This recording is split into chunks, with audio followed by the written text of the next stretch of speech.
Penuntun Saat Teduh Gereja Kristen Jakarta, Rabu 17 Agustus 2022 dengan tema Menolak Hutang untuk Kepuasan. Firman Tuhan terambil dari Roma 13 ayat 8 dan Mazmur 37 ayat 21 berkata demikian.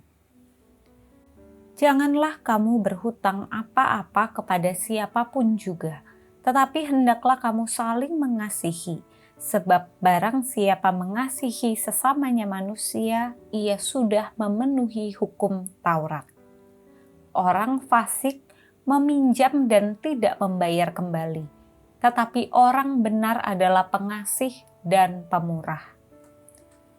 Otoritas Jasa Keuangan atau OJK pada Maret 2020 menyebutkan bahwa 70,07% generasi milenial di usia 19 sampai 34 tahun mendominasi pinjaman online atau pinjol.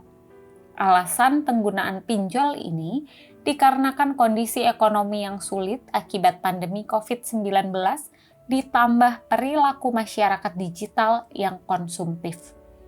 Bagaimana seharusnya orang Kristen memandang hutang? Alkitab beberapa kali menyinggung tentang hutang.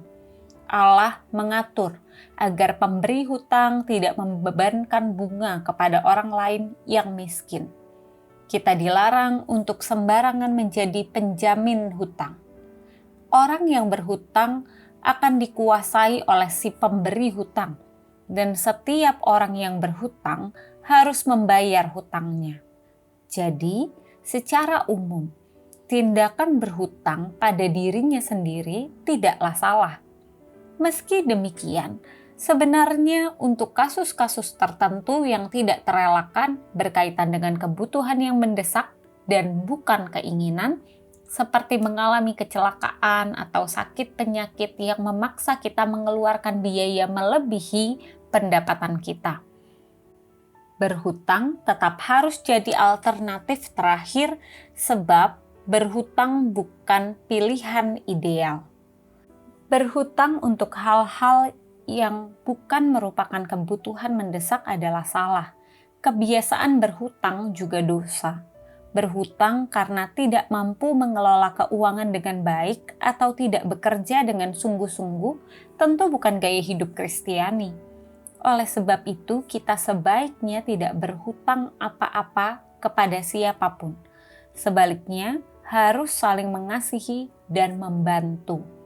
Rasul Paulus menegaskan hal ini oleh karena hutang membuat kita kehilangan kebebasan untuk memberi kepada orang lain.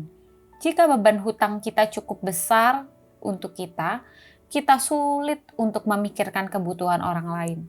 Hutang juga membuat kita tidak dapat mengatur masa depan karena sibuk memikirkan pelunasan hutang-hutang dan lalai dalam membuat perencanaan hidup yang lebih baik. Dan yang lebih penting, hutang membuat kehilangan kebebasan untuk menikmati kedamaian dan kehilangan sukacita dalam hidup. Dengan demikian, tolak setiap keinginan berhutang untuk memenuhi kepuasan dan gaya hidup sehari-hari. Latih diri dan minta pertolongan Roh Kudus untuk mengelola keuangan dengan bijaksana. Dan kalaupun harus berhutang, pastikan bahwa hutang itu tidak melampaui kemampuan kita untuk membayarnya. Orang fasik meminjam dan tidak mengembalikan, tetapi orang benar memberi dengan murah hati.